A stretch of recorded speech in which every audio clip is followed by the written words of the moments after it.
រូបភាពគ្រួសារមុំនិងម៉ាប់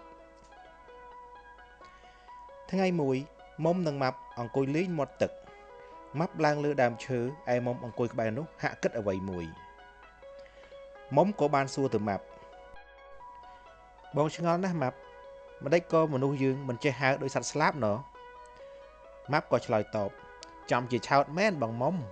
យើងអាចហើរបានបើយើងខំប្រឹងឲ្យអស់ពីកម្លាំងកាយចាំមើលខ្ញុំធ្វើឲ្យមើលណាហាហោហឹប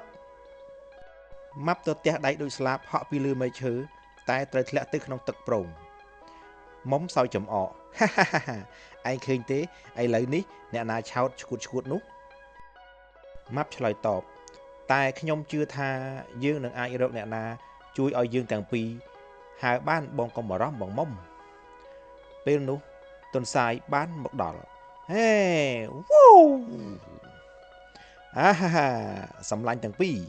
បើឯងចង់ហោះហើរខ្ញុំអាចជួយឯងបានណាតាមខ្ញុំមកមែនឬបងទន្សាយមិនបងអង្គយូរទន្សាយក៏ចាប់ខ្លួនអ្នកទាំងពីររួចហោះចេញពីទីនោះទៅមិនឃើញទេអូអស្ចារ្យមែនបងទន្សាយបងពិតជាពូកែមែន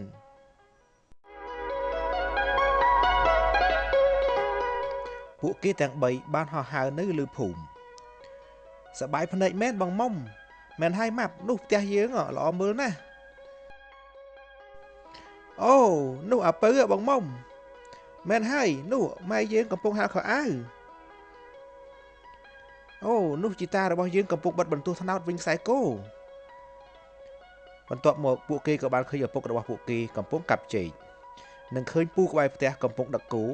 និងប្រពន្ធរបស់គាត់កំពុងឲ្យចំណីសត្វ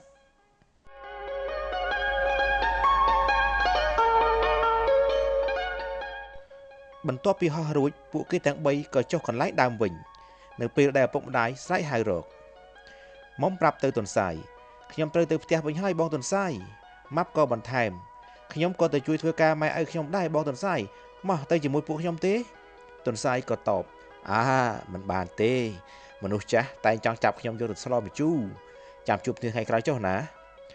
បាទមិនអីទេបងទន្សាយលាហើយណាថ្ងៃក្រោយជួបគ្នាពេលទៅដល់ផ្ទះពួកគេក៏និយាយរឿងទន្សាយជាហោះប្រាប់ឪពុកម្ដាយពុកម៉ែទន្សាយជាហោះ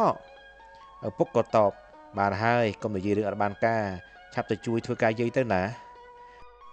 ពួកគេទាំងពីរក៏មកជួយធ្វើការលោកយាយអេចៅយាយឮថាទន្សាយជាហោះយ៉ាងម៉េចទៅចៅ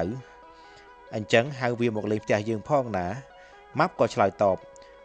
អត់ទេលោកយាយទន្សាយខ្លាចមនុស្សចាស់ណាស់វាមិនហ៊ានមកទេលោកយាយក៏តបអូទន្សាយឆ្លាតណាស់ណ៎ចៅ